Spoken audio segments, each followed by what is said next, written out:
हुआ यूँ कि पति फिर से घर लेट से पहुंचा। पत्नी गुस्से में लाल। पत्नी बोली, आज फिर तुम लेट से आए? मैं तुम्हें बार बार बोलती हूँ कि तुम लेट से घर ना पहुंचा करो। पति बोला, मेरी बात तो सुनो। पति बोली, मैं ये लास्ट चाल, लेकिन आखिर तुम लेट हुए कैसे आए? पति बोला, हुआ यूँ कि एक आदमी का 2000 का नोट भुला गया था।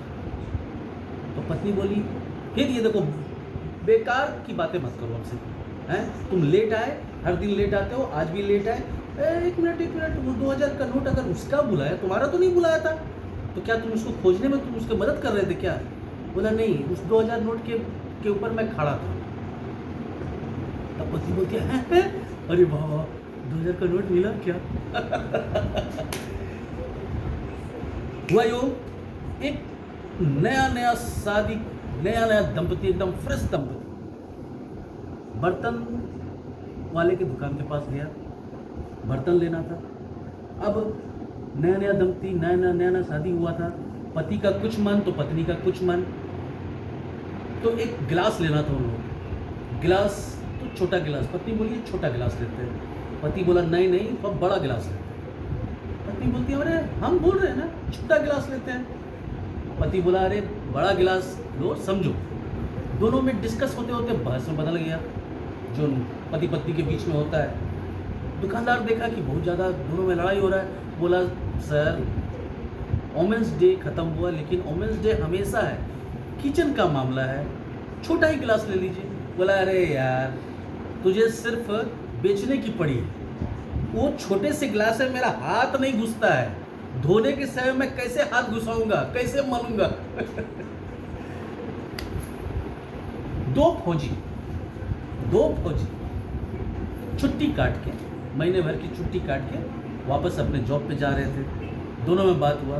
फौजी तो अपने आप में दिलदार होता है। छुट्टी काट के अपने जॉब पे दोनों जा रहे थे। एक फौजी अपने दोस्त से पूछा, ओए कैसी रही छुट्टी? बोला, फर्स्ट क्लास। अरे वाह, कुछ सुना? देखो भैया, बोला कि मैं भी खुश रहा, मेरी बीवी भी खुश रही। तो उसका दोस्त बोला, अरे क्या करते थे कि बीवी भी खुश रहती थी? बताओ हम लोग को भी।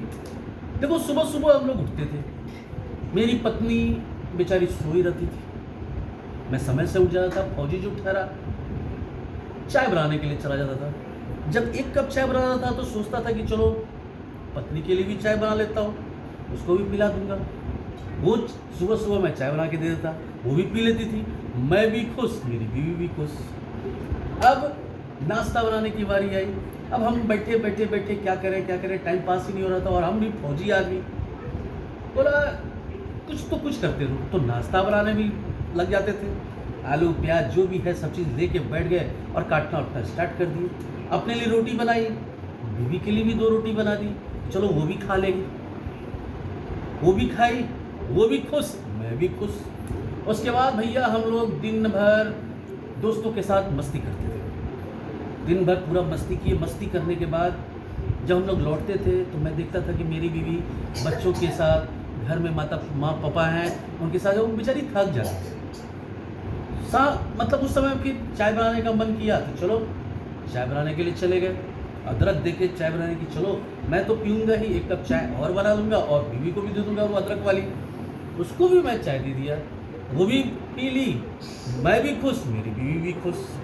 अब आई बात रात में खाना खाने की। अब दिन भर खाली मस्ती। हम फौजी आदमी, अगर कुछ काम ना कीजिए तो मन नहीं लगता है।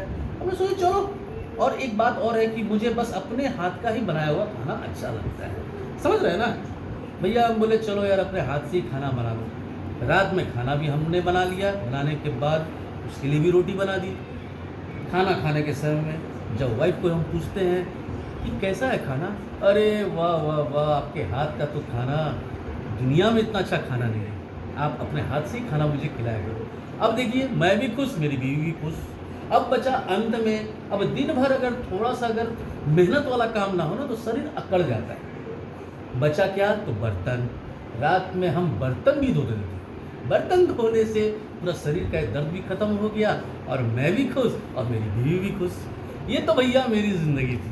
अब तुम बताओ अपनी ज़िंदगी कैसी है? बोला, बे तेरी जैसी जिंदगी वैसे ही मेरे कुत्ते की जिंदगी है, लेकिन तू इतने अच्छे से उसका व्याख्या किया, ये मुझसे नहीं हो पाएगा। ठोको ताली।